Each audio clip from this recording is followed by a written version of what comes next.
The cab rolled to a stop at the edge of the long gravel driveway. Rain misted against the windows, and the enormous wrought iron gates creaked open slowly, revealing the silhouette of the Thorne estate, a sprawling, ivy-wrapped Georgian mansion nestled behind old cypress trees. The air was heavy with the scent of wet earth and magnolias. Lyra Monroe sat frozen for a moment, her hand on the door handle, as if something deep inside her hesitated. Not fear exactly, more like the pressure of an invisible memory pushing against the walls of her mind. But she didn't have time to chase ghosts. She had a job to do. Stepping out with a modest suitcase and thin coat, she blinked into the gray morning. The house was older than she expected, elegant but solemn, with tall, narrow windows and weathered brick. It looked like the kind of place that held secrets behind every curtain. She swallowed the lump in her throat and walked toward the front steps where a sharply dressed older woman stood waiting. "You're Lyra Monroe?" The woman's tone was clipped, professional. Her name was Mrs. Heller, the head housekeeper. Her silver hair was coiled tightly at her nape, and her eyes missed nothing. Lyra nodded. "Yes, ma'am. You'll keep your head down and do as you're told. No wandering, no questions, and you are never, ever to go into the East Wing without permission. Understood?" Lyra's pulse quickened, but she nodded again. Inside, the house was even more stunning. Dark wooden floors gleamed beneath chandeliers, and the air smelled faintly of lavender polish. Oil portraits of people long dead lined the hallways, pale, solemn faces that watched her as she passed. She followed Mrs. Heller through the main corridor, silently noting her surroundings. High ceilings, winding staircases, marble fireplaces in every room. And yet, something about it all felt strangely familiar. Mrs. Heller showed her to a small servant's room on the third floor, bare but clean with a narrow bed and a tiny window overlooking the back gardens. "You'll start with the guest rooms. Lunch is at 1. Dinner is strictly at 7. Mr. Thorne is not to be disturbed unless summoned." Mr. Thorne, the elusive, widowed CEO whose company dominated headlines. She had read about him, of course. Rowan Thorne, a man with ice in his veins and tragedy on his shoulders. A wife who died mysteriously 3 years ago. A child who hadn't spoken since. Lyra didn't expect to meet him. She didn't want to. She just needed the money. But fate had other plans. She had barely begun wiping down a mahogany dresser in the north guest room when a soft sound broke the silence. She froze. It was the light patter of footsteps, small ones, followed by a whisper of breath. Turning slowly, she saw him. A little boy, no older than 4, stood in the doorway, his bare feet silent against the carpet. Curly brown hair fell over his forehead, and his oversized blue sweater made him look even smaller. His eyes were wide, haunted, curious, shining with a strange, quiet intelligence. "Hey there," Lyra said softly, crouching to his level. "Are you lost?" The boy didn't answer. He simply stared. His lips trembled as if trying to form words he hadn't used in a long time. Then slowly, he stepped forward, his arms slightly raised, and he whispered, "Mommy." Lyra's breath caught, her vision tunneled. The cloth dropped from her hand and landed on the floor with a dull thud. The child came closer and touched her sleeve, repeating the word, more surely this time. "Mommy!" In the same instant, a deeper voice thundered from the hallway. "Ames!" A man appeared, tall, broad-shouldered, his presence filling the doorway like a storm rolling in. His face was sharp, cold, striking. Rowan Thorne.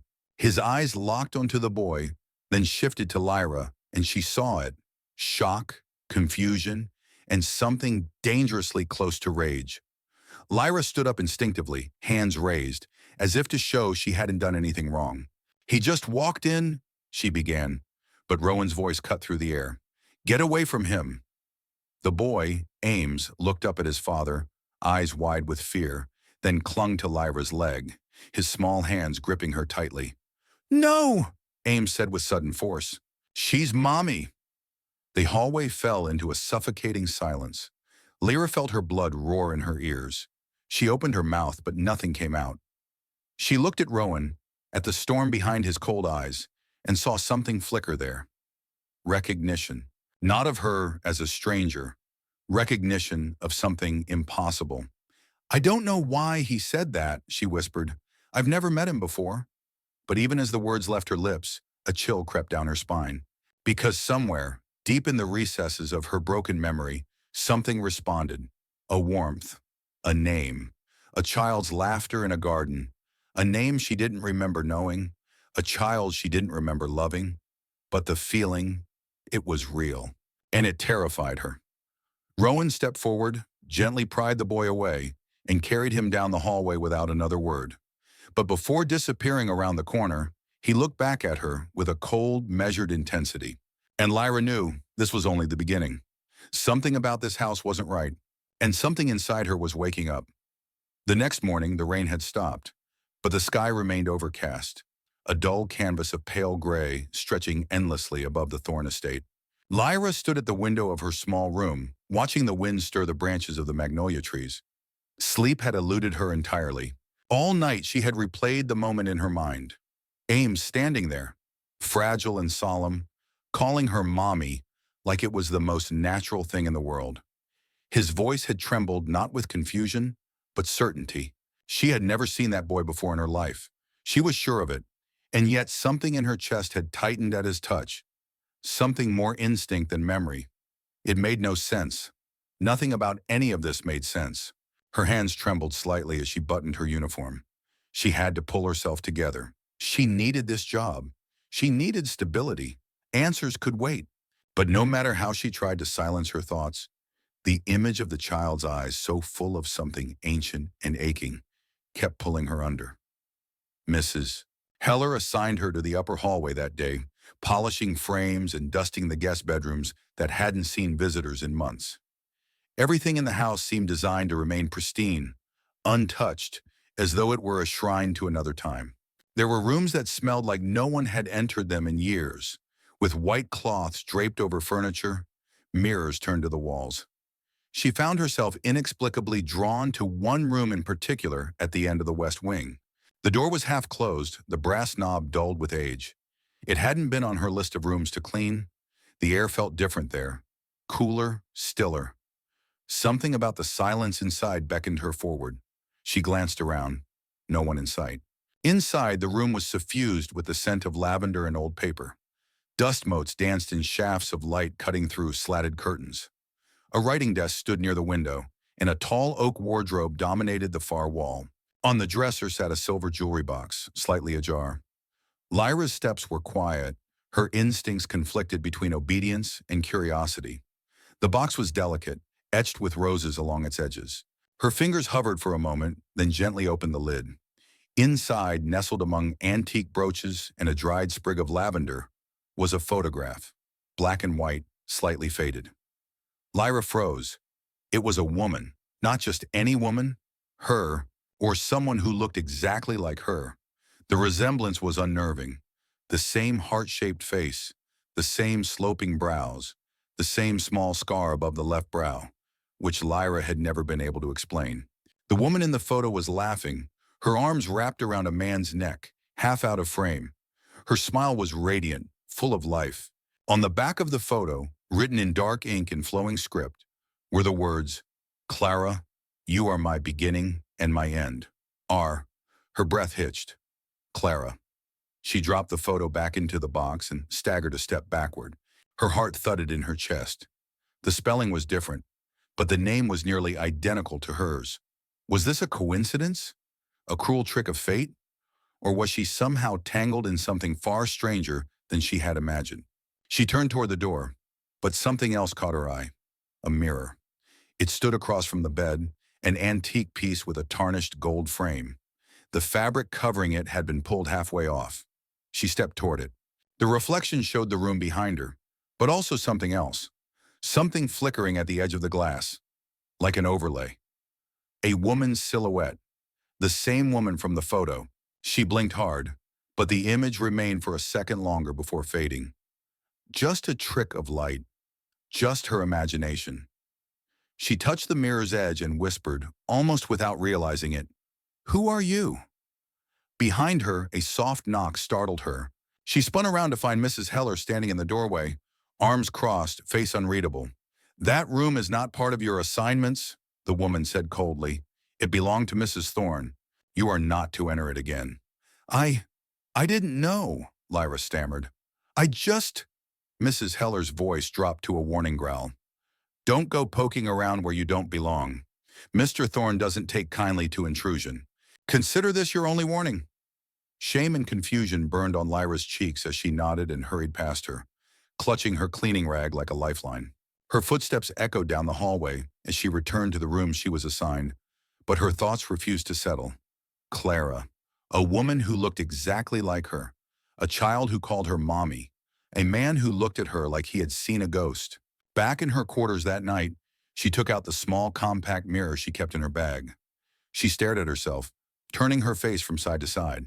That scar, the shape of her nose. The photo hadn't been a coincidence. It couldn't have been. She dug through her suitcase until she found the hospital bracelet she had kept all this time. The only thing they gave her when she woke up 6 months ago in a clinic outside Atlanta with no memory, no ID, no answers. Just a first name written in black ink. Lyra. No last name. No visitors. They had said she was in a car accident. A good Samaritan had brought her in. That was all. But now she wondered, what if none of that had been random? She couldn't sleep, couldn't silence the new thoughts slithering into her mind. What if she wasn't Lyra Monroe at all? What if the life she'd pieced together was a lie? And if it was, who was the one who wanted her to forget? The days that followed passed in a haze of unease, each one stitched together with fragments of memory that didn't quite belong to the life Lyra believed was hers. Something inside her had shifted since the moment she found that photograph.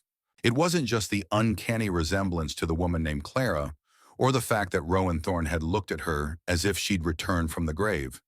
It was a sense that her soul recognized these halls, these walls, even the scent of the morning dew in the garden. She would catch herself knowing where things were kept before she opened drawers, turning corners before realizing she remembered what was around them. And then there was the boy, Ames, who now watched her from afar like a curious ghost, silent and wide-eyed.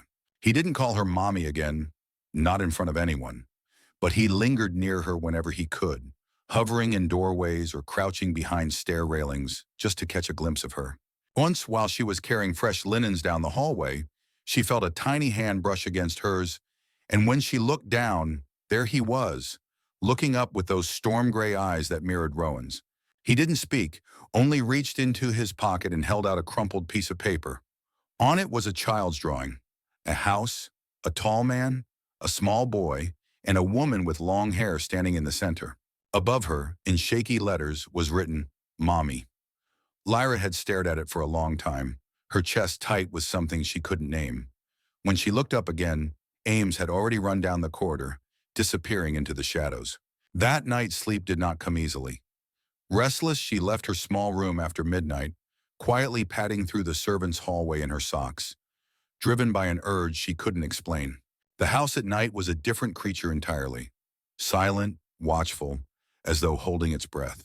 She passed the grand staircase, its banister gleaming faintly in the moonlight, and found herself standing before a room she hadn't dared to return to since Mrs. Heller caught her. But the door was cracked open again. This time there was no hesitation. She stepped inside. The scent of lavender was stronger now, more like dried petals stored too long in drawers. She crossed the floor slowly, pausing near the mirror where she had once seen a flicker of the woman in the photograph. The air in the room was cool and sharp, and her skin prickled as if touched by static. She approached the wardrobe in the corner. Its doors were slightly open, revealing neatly arranged clothing, dresses and scarves, all faded but beautifully kept. Reaching inside, she touched the fabric. A sudden rush of dizziness overtook her, and she staggered back, catching herself on the edge of the bed. A memory, not hers but inside her, hit like a storm. She saw herself in one of those dresses, standing in front of a fireplace, brushing her hair while humming. A child's laughter echoed in the background, light and pure. She clutched her head and gasped. It was gone as fast as it had come, but it left her reeling. Still breathless, she noticed something else. An envelope tucked beneath the mattress. It was yellowed with age and sealed with a wax stamp she didn't recognize. She hesitated only a moment before breaking it open. Inside was a single page of thick parchment, handwritten in a looping, elegant script. If you are reading this, it means the worst has happened. They've taken me or changed me, and I no longer know who I am. But you, whoever you are now, you must remember. This house knows us. The garden remembers your laughter. Ames will never forget. And Rowan, he carries your grief like a stone in his chest. My name is Clara Thorne. I loved, I lived, I lost. If you feel it too, then you are me. The paper slipped from her fingers, her hands trembling violently. She was choking on 1,000 questions, none of which had answers. She had no proof, nothing except a child's drawing, a photograph, and a voice in her head whispering from some unreachable corner of herself. But the pieces were stacking. She couldn't ignore the shape they were forming. The next morning she awoke in her bed with the letter clutched tightly in her hand, though she didn't remember returning to her room. Her head ached, and she felt like she hadn't slept at all. She dragged herself through her morning duties, each task performed in a dreamlike fog. While dusting the great room, she overheard two of the other maids whispering near the window, unaware of her presence. "She looks just like her," one said. "It's eerie, don't you think?" "She shouldn't be here, it's not right." "You think Mr. Thorne knows?" "I think he knows more than he lets on." Lyra stepped out of the room quietly before they could see her, her pulse pounding in her ears. Everyone knew something. Everyone was pretending not to. She needed to confront the one person who could no longer pretend, Rowan Thorne. That evening, after dinner had been served and cleared, she climbed the back stairs that led to the private study wing where he kept his office. Her heart thundered in her chest with every step. This was dangerous against the rules, but the question inside her had grown too loud to ignore. She reached his door, raised her hand, and knocked. There was a long silence. Then his voice, deep and quiet, "Come in." She entered slowly. The room smelled of cedar and leather-bound books. Rowan sat behind a massive desk, a low-burning lamp casting shadows across his sharp features. He didn't look up from his papers. "I need to talk to you," she said. Her voice wavered but didn't break. He glanced up, his eyes guarded. "About what?" "About Clara. About this house. About who I am." The pen slipped from his hand and rolled across the desk. He didn't move to retrieve it. His gaze bore into her like a scalpel, cutting through the layers of fear and doubt she wore like armor. "I found her room," she continued. "I found a letter. I don't know how, but I think I was her, or I am her. I don't know what's happening to me." His expression didn't change. Not at first, but his hand clenched, knuckles white. "You shouldn't have gone in there." "I didn't mean to. It's like something pulled me there. I can't explain it, but I feel her, I feel me, in everything. I remember things that never happened to me. I know songs I never learned. And your son looks at me like he knows me." Rowan stood slowly. The distance between them shrank with every step he took, until he stood just a breath away. His eyes searched hers for something, truth, deception, maybe salvation. "I buried a coffin with no body," he said finally, his voice raw and low. "There was no accident, no remains. She vanished, and a week later I got a message. Her voice, barely audible. She said she had to go, that they were going to change her, erase her." His hand hovered near hers but didn't touch. "And now you're standing here, in her face, in her shape, remembering things only she knew." She looked up at him, eyes shining with disbelief, with terror, with something dangerously close to hope. "What does that mean?" she whispered. Rowan Thorne, for the first time in years, let his mask slip. "I don't know," he said. "But God help me, I think you're my wife." Rain returned the following morning, soft and persistent, tapping against the tall windows of the Thorne estate like fingers seeking entry. The light outside was dim and heavy, casting long shadows across the corridors. Lyra sat alone in the laundry room, her hands soaked and wrinkled from rinsing sheets, but her mind was far removed from her tasks. The words Rowan had spoken the night before echoed in her head like a song stuck on repeat. "I think you're my wife." He hadn't said it with certainty, hadn't demanded she accept it, or called her by that name, Clara, but his voice had cracked in a way that told her he'd meant it, or at least a part of him had wanted it to be true. She should have been terrified. She should have run, but instead she felt something strange, almost like relief. If she belonged to someone, to somewhere, Maybe it meant her existence wasn't just an accident, that the gaps in her memory weren't a sign she was broken, but that something had been taken from her. After folding the last set of sheets, she slipped out of the laundry wing, unnoticed. She hadn't spoken to Rowan again. She hadn't seen Ames either, which unnerved her more than she cared to admit. The boy had a way of making the silence feel less sharp, less suspicious. Without him, the house felt colder. She wandered down the rear hallway, where the portraits were older and the wallpaper had begun to peel in places. She didn't know where she was going until she was already there. The library. It was massive. 2 floors high with iron spiral staircases that connected the levels, like the bones of some ancient beast. Books lined the walls, some leather-bound and dust-covered, others newer, glossy, untouched. The windows here were stained glass, and light spilled through them in fractured colors across the dark wood floor. She had avoided this room before. It was too still, too knowing, but now she was looking for answers, and the library, with all its secrets, suddenly seemed like the right place to begin. She walked slowly along the nearest shelf, scanning the titles. Many were about psychology, neurobiology, memory theory, subjects that surprised her until she realized they were likely Rowan's. Still, something drew her to them. She selected one book at random, The Brain's Silent Mechanisms. Inside in pencil were underlined passages and margin notes written in a small, neat hand. But it wasn't Rowan's. The handwriting was delicate, slanted slightly to the right. It was hers. She sat down hard on the leather reading chair, the book trembling in her lap. She flipped through more pages, more underlined text, more annotations. And then, tucked between 2 chapters, she found something unexpected. A folded piece of yellow stationery with floral borders. The note was short. E.R. If I forget, will you still love me? Even if I don't remember your face? If I call you a stranger, if I fear your touch, promise me you'll find me again.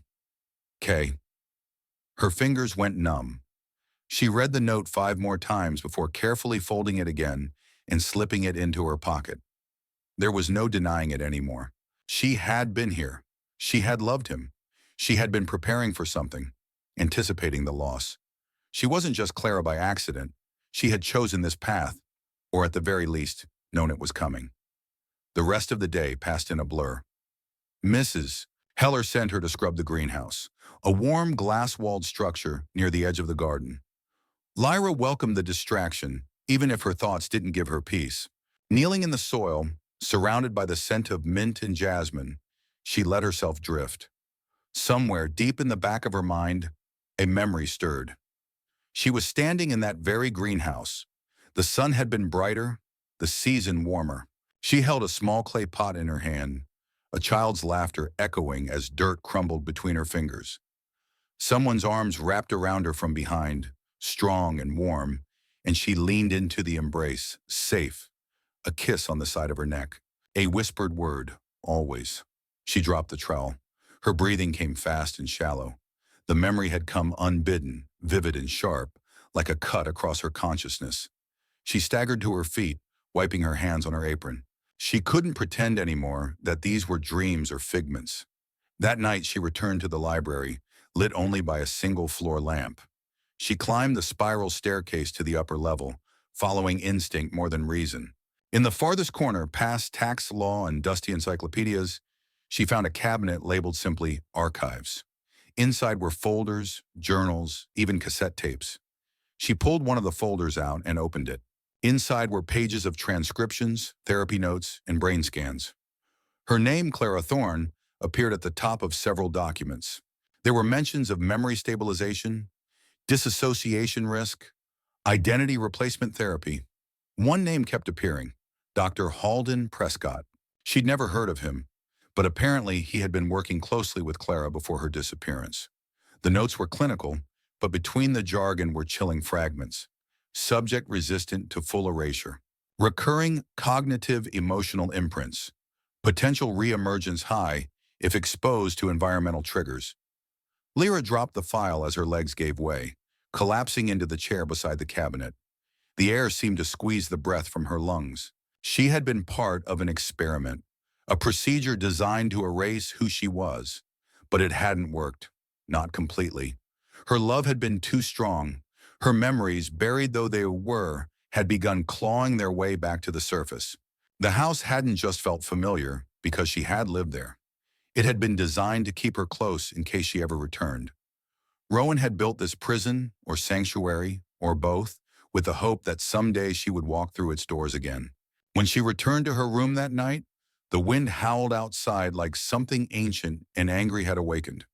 She sat on her bed, the letter from the library in one hand, and the folder from the archive clutched to her chest. The pieces of the puzzle were no longer scattered. They were coming together with terrifying clarity. She had been taken from herself, her identity dismantled piece by piece, her memories scrubbed clean like chalk from a blackboard. But love had left fingerprints too deep to erase. Her son remembered, her heart remembered, and now her mind was beginning to catch up. She was no longer just searching for the truth. She was reclaiming it. And whatever, or whoever, had done this to her would soon learn that she had not disappeared. She had only been sleeping. The next morning broke cold and unusually silent. Even the birds, usually chirping around the eaves of the Thorne estate, seemed reluctant to greet the day. Lyra moved through the early hours as if underwater, her body operating on instinct while her mind remained tangled in everything she had discovered the night before. She barely spoke during breakfast prep, avoided eye contact with the other staff, and when Mrs. Heller instructed her to clean the second-floor gallery, she nodded wordlessly and made her way up the stairs without questioning it. Every step she took was heavier than the last. Her head was filled with the name that had appeared again and again in the files she had read. Dr. Halden Prescott. There had been no symbols, no riddles or ancient keys to unlock, just cold facts. Clinical notes that confirmed what she had started to suspect. Her memory loss had not been a tragic accident or a random act of nature. It had been orchestrated, manipulated, and carefully executed by someone in the name of protection or control. Maybe both. As she dusted the long hallway of portraits, family members, business partners, guests long forgotten, her eyes caught on a painting that didn't match the others. While the rest were done in formal, stoic poses, this one showed a woman sitting in a sunlit garden, laughing with a little boy in her lap. The brush strokes were softer, more emotional. Lyra felt her throat tighten as she moved closer. She didn't recognize the artist, but the face of the woman was her own, or Clara's, or both. The boy in the painting was unmistakably Ames. She stood there for a long time, barely breathing. How many other signs had she passed by since coming here? How much had Rowan hidden? And how much had he desperately wanted her to find? Later that day, as the clouds thickened above the estate and a chill settled over the grounds, she slipped away from the others again. She told herself she was going to the library to return the file, but she knew it was more than that. She was looking for something she hadn't yet dared to admit. A confrontation, a moment of clarity, a truth she could hold in her hands without it shifting under her fingers like sand. She found Rowan alone in the greenhouse, standing among rows of winter plants that struggled to bloom in the fading light. He looked different when he wasn't behind his desk or surrounded by the ghosts of his family's legacy. Out here, among dirt and dying leaves, he looked real, vulnerable. He didn't turn when she stepped in. He must have heard her, but he kept his eyes on a struggling vine he was trying to tie upright. "I know what they did to me," she said, her voice low but firm. He paused for a second before continuing to tie the plant's stem. "How much do you remember?" "I remember my handwriting in your books. I remember the way the sun hit the glass in this greenhouse when we were here before. I remember a man's voice whispering always behind me. But more than that, I remember the files. I read them. I know about Prescott. I know I was a patient, and I know someone approved it. Did you?" Rowan finally turned to face her. His expression was unreadable, his jaw tight. "I didn't want to," he said. "They gave me no choice." "You always have a choice," she replied, stepping closer. "You didn't even look for me." He flinched like she had struck him. "That's not true. I searched everywhere. I hired investigators. I offered rewards. And then I got the message. You told me not to follow. You said it wasn't safe, that they would finish what they started if I didn't let you go. But you knew I might come back. You kept everything. My books, my clothes, that room, my room, it's a shrine. I couldn't let you go," he said, his voice cracking. "Even if they said you were dead, even if you forgot me. I needed to believe something stronger could survive." Lyra's arms hung at her sides, heavy with unspoken grief. "Why didn't you tell me the moment you saw me? Why let me walk around this house lost and terrified? Because I didn't know if it was really you. You didn't know me. You looked at me like I was a stranger. I thought if I told you too soon, it might push you away, or worse, break you again. She took another step toward him, her voice softer now. And Ames. Rowan looked away. He remembered you. He never stopped waiting. The doctors said he might never speak again after you disappeared. But then he saw you. And suddenly he had a voice. It scared me more than it comforted me. Because I realized that no matter how much I wanted you back, it wasn't going to be up to me. Lyra nodded slowly, taking it all in. The pain in his voice wasn't faked. The man who had seemed so cold when she arrived was unraveling in front of her now, raw and exposed. Prescott is still out there, she said finally. He did this, and he needs to answer for it. Rowan's eyes snapped back to her. You don't understand. Halden doesn't just vanish. He erases. He buries things so deep they stop existing. If he finds out you're remembering, then he'll try again, she finished. Let him try. I'm not the same person I was when they took me. I won't go quietly. There was a long pause between them. The greenhouse was filled with the sound of distant thunder rolling in from the horizon. Rowan stepped forward, reaching into his coat pocket. He pulled out a key, a simple, small brass thing with an old ribbon tied around the base. There's a room in the east wing, he said. You weren't allowed to go there because it was never finished. It was supposed to be for you. A study, a space where you could write, work, think. You might find more there. Things I couldn't face. Maybe you're strong enough now. Lyra took the key without speaking. Her fingers closed around it, feeling its weight. She didn't know what she'd find in that room, but she was no longer afraid of the truth. She left Rowan standing in the greenhouse as the first drops of rain returned, trailing behind her like memories she hadn't finished remembering. The house no longer felt like a stranger's home. Every creak of the floorboards, every whisper in the hallway, it was part of her now. Or rather, it always had been. That night, she unlocked the door to the east wing. The hinges groaned like they hadn't been moved in years. Dust floated in thick columns through the beam of her flashlight. The room beyond was quiet and unfinished, filled with old boxes, covered furniture, and stacks of journals bound in soft leather. She stepped inside, heart pounding, breath catching in her throat. She wasn't just uncovering her past anymore. She was taking it back. The room in the east wing smelled of time. Dust layered everything like a veil, clinging to the surfaces of old furniture and curling along the spines of books that hadn't been opened in years. A single lamp stood in the corner, unplugged and leaning slightly to one side, as if it had been forgotten mid-use. The windows were covered by thick curtains that dulled the light, making everything inside feel paused, like a moment caught between one breath and the next. Lyra stepped inside, quietly closing the door behind her. She felt the sound more than she heard it, a soft click that echoed in her chest. This space was meant for her. That much was clear. Not because someone told her, not because of the key Rowan had given her, but because her body reacted to the room the way one might react to hearing a familiar melody after years of silence.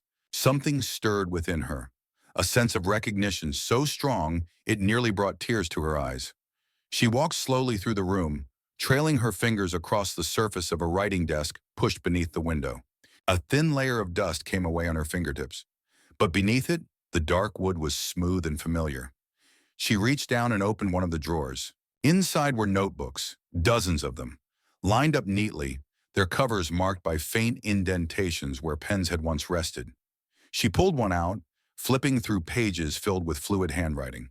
Her handwriting. She could tell without needing to compare. There was a rhythm in the script that felt instinctual, like muscle memory. The pages weren't filled with secrets or codes or anything mysterious. They were journals, ordinary thoughts, lists, reflections. And yet they held pieces of her that had been missing for too long. There were entries about walks through the garden, about teaching Ames how to tie his shoes, about Rowan's stubborn refusal to take a day off from work. Some pages were messy, interrupted by crossed-out lines and half-written sentences, the marks of someone who had been overwhelmed and distracted. Other entries were neatly written, with little drawings in the margins, a flower here, a tiny house there, As she read, she began to see herself not as a mystery or a puzzle to be solved, but as a person who had once existed in fullness, with habits and rituals and days that had meaning. One journal contained a longer passage, dated just 2 weeks before the recorded date of her disappearance. In it, she wrote about the strange phone calls she had been receiving, a voice that didn't identify itself, but seemed to know her name. The caller never threatened her directly, but the words always had weight. Phrases like, "You're too close," and "Some things are better forgotten." She had mentioned telling Rowan about them, but only in passing. He had dismissed it as a prank or a misunderstanding. Her tone in the journal grew increasingly anxious over several pages, leading up to a final entry that chilled her. "I don't know if I'm being watched or followed. Maybe it's paranoia, but I've started forgetting things. I left the stove on. I left the car running. I couldn't remember where I parked. And then today, I forgot my own birthday." Lyra pressed the notebook to her chest, her heartbeat pounding in her ears. The journal ended there. No conclusion, no resolution. Just a creeping sense of something wrong, unfinished. She looked up at the shelves surrounding the room. More books, more binders, a filing cabinet in the corner. The cabinet was locked, but one of the desk drawers contained a ring of keys. She tried several until one clicked and the drawer groaned open. Inside were medical records, transcripts of appointments, and more files with the name Prescott written in the corner. She pulled out a file labeled Neurological Monitoring, KT. The pages were clinical, emotionless, filled with data points and brain scan analyses. But there were also transcripts, recordings of conversations between her and Dr. Halden Prescott. Reading them made her skin crawl. In one session, she talked about dreams she couldn't explain, about waking up in places she didn't remember falling asleep, about gaps in her memory that were getting wider. Prescott's responses were calm, methodical. He suggested memory therapy, something experimental. He mentioned the need to protect sensitive data by suppressing memory pathways. She kept asking if she was sick. He never answered directly. Another session revealed a conversation about Rowan. She had been worried that he wouldn't understand what she was going through, that he would think she was imagining it. Prescott encouraged her to keep quiet for now. Reading that, Lyra felt a sick twist in her stomach. She had trusted the wrong person. She had been guided into forgetting. The worst document was at the bottom of the drawer, a signed consent form, her own name, Clara Thorne. It stated that she agreed to an experimental cognitive protection procedure. But in the margins, in a different pen, was a handwritten note. "If I ever wake up and read this, please know, I did it because I was afraid, but not of you. I was afraid of them, afraid of what they would do to you and Ames. Forgive me." Lyra didn't realize she was crying until she tasted salt on her lips. She sat back in the old desk chair, the folder slipping from her hands onto the floor. The room around her blurred through her tears, but her mind was clearer than it had been in weeks. She remembered now, not everything, not perfectly, but enough. Enough to know that she had chosen to disappear, that she had tried to protect her family in the only way she knew how, and that whatever they had done to her, whoever had been behind it, she had begun to undo it just by being here, by breathing in the scent of lavender and ink and dust and time. The silence in the room felt different now. It wasn't oppressive, it was protective. She was surrounded by fragments of herself, and for the first time, she wasn't afraid of what they meant.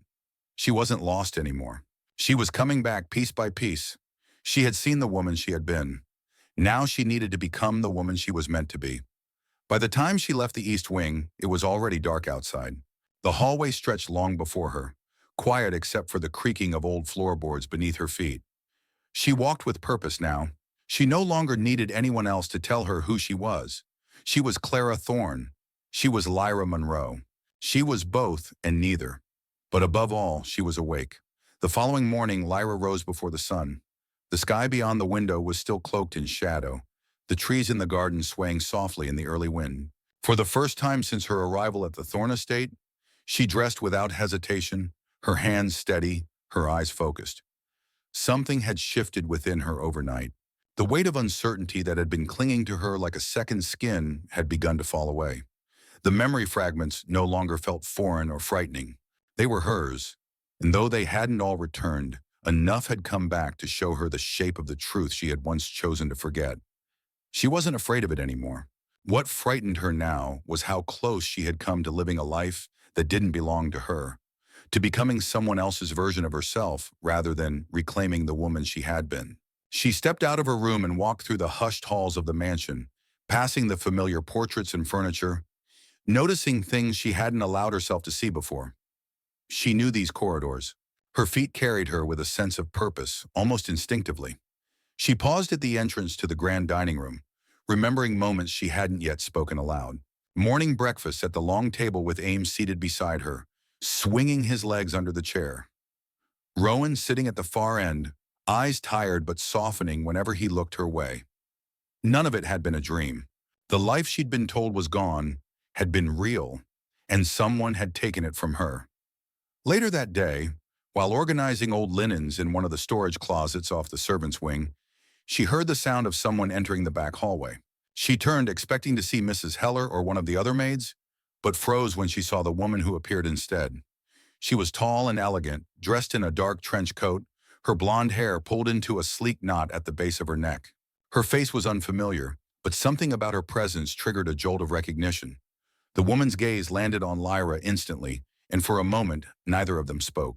"I wasn't sure you'd still be here," the woman said finally, her voice calm but not warm.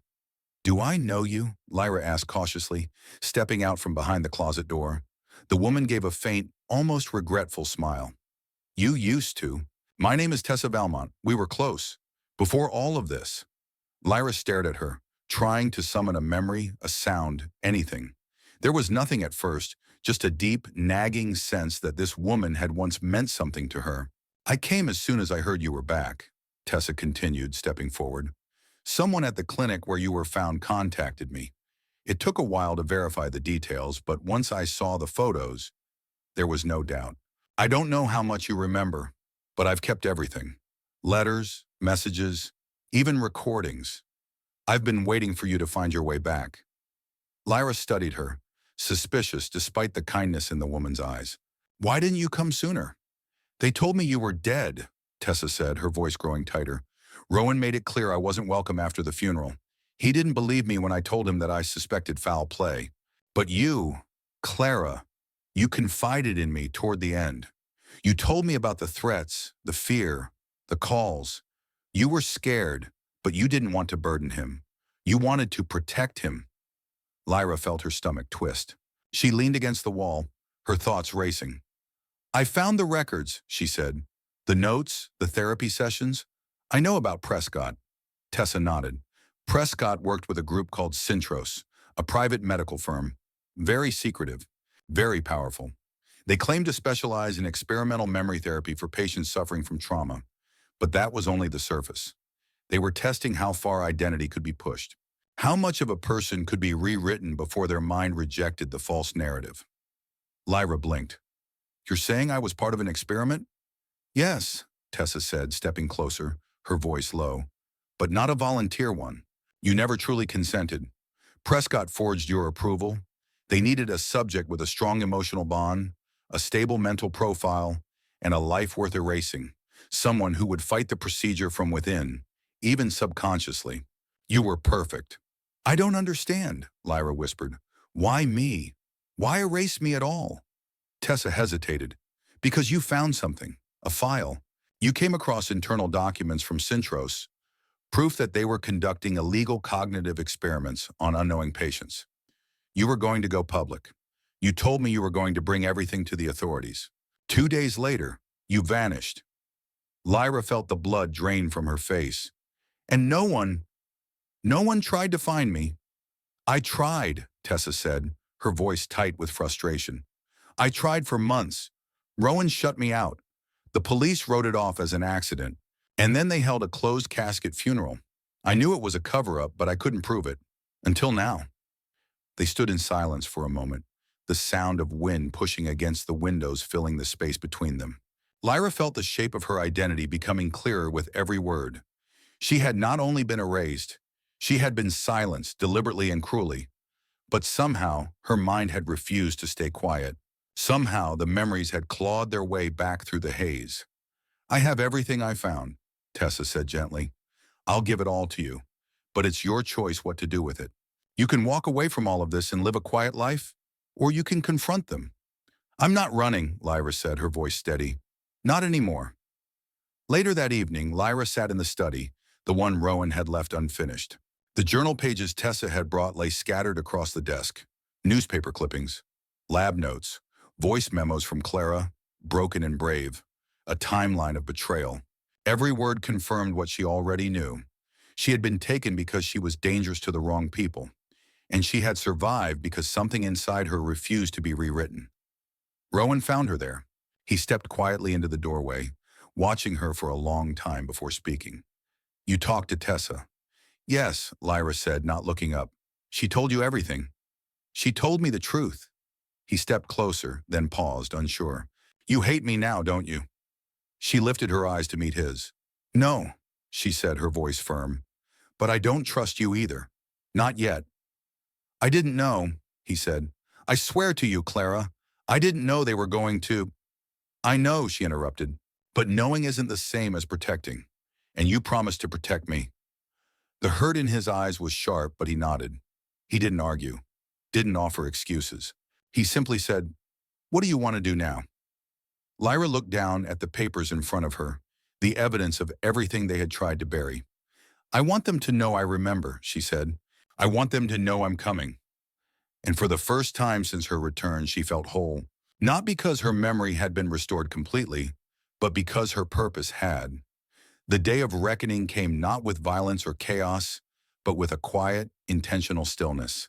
The kind of stillness that comes just before a storm breaks. Lyra stood in the entryway of the Thorne estate dressed not in her servant's uniform, but in her own clothes, simple, elegant, and chosen deliberately to reclaim her identity. She no longer moved with uncertainty. Her steps were steady. Her eyes no longer searched the shadows for answers. She carried them now, every truth, every buried fragment, every part of herself that had been taken was now hers again.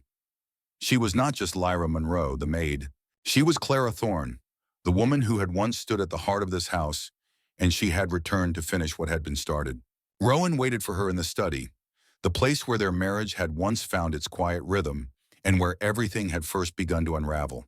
The tension between them had not disappeared, but it had transformed. It was no longer thick with confusion and denial. It was clear, sharp, and fragile, built on the delicate thread of possibility. When she entered the room, he stood from the chair by the fireplace, unsure whether to speak, but she saved him the struggle. I'm leaving in an hour, she said, her voice calm. Tessa's arranged the meeting. There's a journalist in Savannah willing to run the story, but only if I give them the details in person. I'm going to bring them everything, every file, every recording, every trace of what they did to me.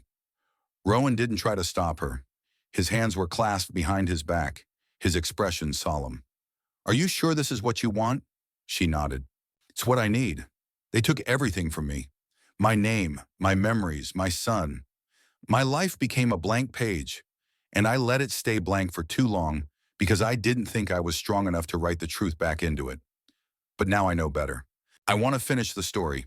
He took a step toward her then, his eyes softer now, filled with something deeper than regret. I never stopped believing you'd find your way back.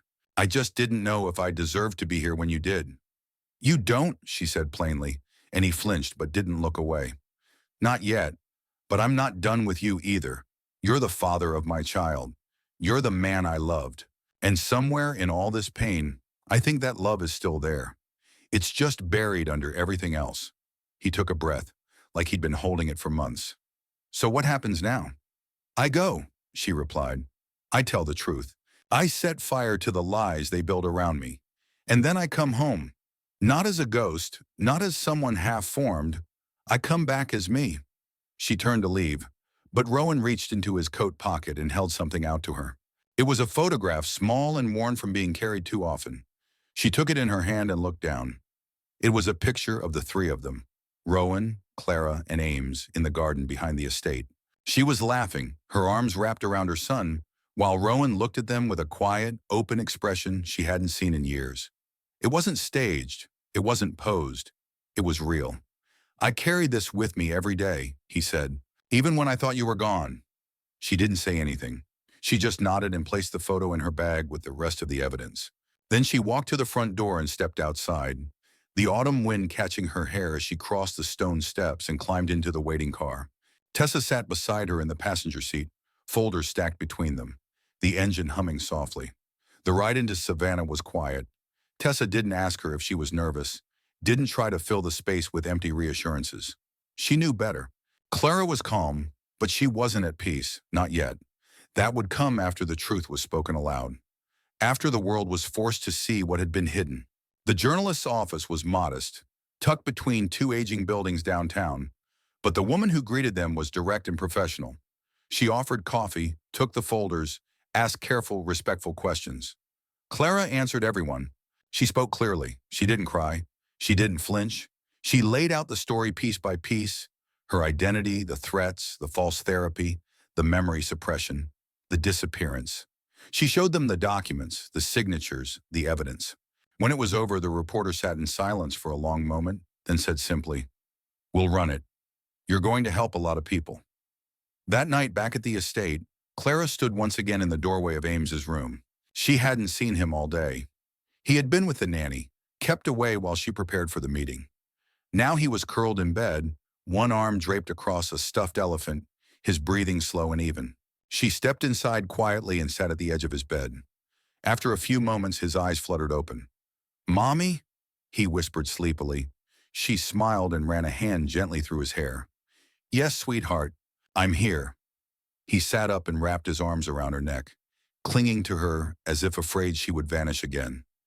She held him tightly, her own eyes burning. "You came back," he said. "I never wanted to leave," she whispered into his hair. "I'm sorry I was gone for so long." He looked up at her, still groggy but suddenly serious. "You're not going again?" "No," she said. "Not unless you're with me. Not ever again." When she tucked him back in, he fell asleep with a small smile on his face, peaceful in a way that made her heart ache. She stood and watched him for a long moment, memorizing the curve of his cheek, the way his fingers curled in the blanket. Then she stepped out into the hallway and closed the door behind her. Rowan was waiting there, standing a few feet away, hands in his pockets. He looked at her the way someone looks at something precious they don't know how to touch. "How did it go?" he asked. "It's done," she said. "They know everything now." He nodded slowly. "And what about us?" She walked toward him until they stood close enough to share the quiet between them. "That depends," she said. "Are you willing to earn your place again?" "Yes," he said without hesitation. "Every day if I have to." She studied him for a moment, then reached for his hand. He took it carefully, almost reverently, as if afraid it would disappear. "I don't need you to be perfect," she said, "but I need you to be honest. No more secrets." "I can do that," he said. She nodded, and for the first time since she had returned, she allowed herself to hope. They stood there for a while, just holding hands as the night settled around them. Upstairs, their son slept peacefully. Downstairs, the house no longer felt like a cage or a mausoleum. It felt like a place where healing could begin. And inside her, the last remnants of fear were slowly replaced with something stronger. She was not the woman who had been taken. She was the woman who had returned. And this time, she was staying.